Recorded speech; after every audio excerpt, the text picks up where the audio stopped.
looks like the Hogwarts Legacy universe is about to expand, and we might be getting more than just one new game. Because right now, Avalanche Software is working on multiple projects at the same time. And today we've got some very interesting new evidence that supports that. So in this video, let's break down everything we know so far, what this could mean for Hogwarts Legacy 2, and why Warner might be planning something even bigger inside the Harry Potter universe. So, a brand new job listing just popped up from Warno's brother, and honestly, there's a pretty big detail hidden inside it. The listing is for a brand and marketing manager, and in the description it says the role will involve overseeing the development, management, and execution of marketing strategies for PC and console titles within the Harry Potter universe. And yes, titles plural. That's the key word, because if this was only for one single game, it would have been written as title or project. But the fact that they specifically say titles strongly suggests that Warner is preparing marketing plans for more than one Harry Potter game, or at the very least, more than one release. And the most obvious reason for that is Hogwarts Legacy 2. At this point, it's pretty much an open secret that Hogwarts Legacy 2 is in active development,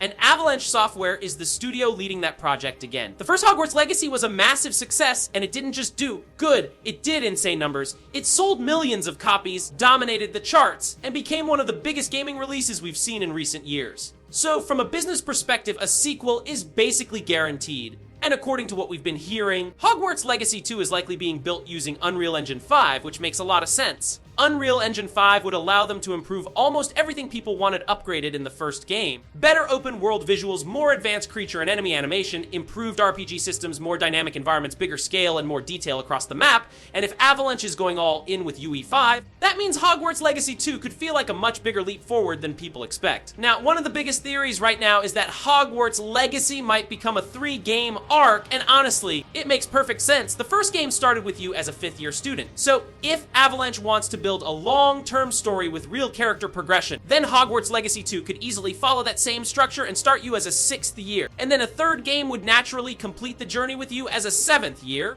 leading all the way up to graduation. And if Warner is thinking long-term, this is one of the smartest ways to do it because it creates a real sense of growth, a stronger emotional connection to your character, evolving friendships and rivalries, a complete narrative journey from student to graduate, and imagine the potential. Your choices from Game 1 could carry into Game 2 and then into Game 3. That would give the whole series a much deeper identity, and it would make players feel like they're living an actual wizarding life, not just playing a one-time adventure. There's been a lot of talk that Avalanche could be adding live service elements into Hogwarts Legacy 2. And before anyone panics, let me explain what that could mean, because live service doesn't always mean the game is becoming an MMO or turning into some microtransaction mess. But the reason this conversation even exists is simple. The first Hogwarts Legacy generated huge revenue, and Warner obviously wants to repeat that success, maybe even surpass it. And the truth is, from a corporate perspective, live service features are extremely tempting because they create ongoing income, not just one-time sales. That means things like post-launch expansions, seasonal updates, new quests and storylines, cosmetic items, time events, optional paid DLC, and again, none of this confirms the game will be an MMO, but it does suggest Warner is exploring ways to keep the game alive long after launch, instead of dropping it and moving on immediately. Now let's talk about the big dream idea that everyone keeps bringing up, a full Harry Potter MMO. And honestly, it would work perfectly. Think about it. A wizarding MMO could let you and hundreds of other players experience Hogwarts in a way no single player game ever could. You could have players sorted into houses, house competitions and points, online tournaments, group quests,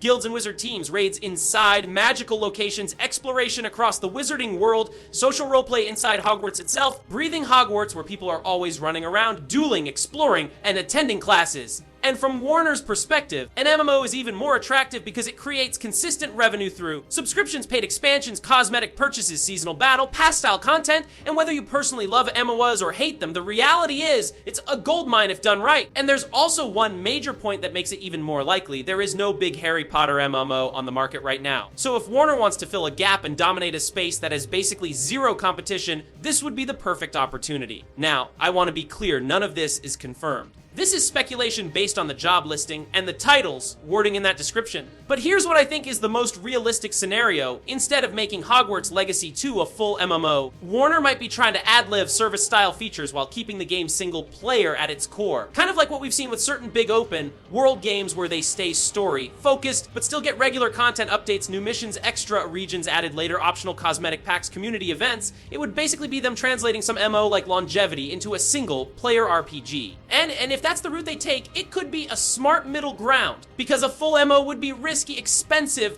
and it could alienate a lot of fans who just want a strong story-driven experience. But adding post-launch content and expansions, that keeps everyone happy. Now let's circle back to that job listing again, because when they say titles within the Harry Potter universe, it could mean a few different things. Yes, Hogwarts Legacy 2 is the obvious one, but what else could it be? It could be Hogwarts Legacy 2 plus story expansions, Hogwarts Legacy 2 to a third game planned already, a spin-off game in the Wizarding World, a multiplayer side project, a completely different genre game in the Harry Potter universe. Warner now knows that the Wizarding World is still a massive gaming brand, so they could easily expand this into a full franchise with different experiences. And Avalanche working on multiple projects makes that idea even more believable. And if Hogwarts Legacy 2 is truly in development with Unreal Engine 5, improved RPG systems, and possibly post-launch support, then the sequel could be bigger than the first game in every way. Now the big question is, do they keep it fully single-player and story-driven? Or do they push it toward live, service content, and maybe even multiplayer features? Either way, it looks like Warner is planning to stay in this universe for the long run. Now let me know what you think in the comments. Would you rather have Hogwarts Legacy 2 as a pure single-player RPG, or would you actually want a multiplayer or MMO-style Wizarding World game? If you enjoyed the video, make sure to like, subscribe, and I'll see you in the next one. Thanks so much for watching.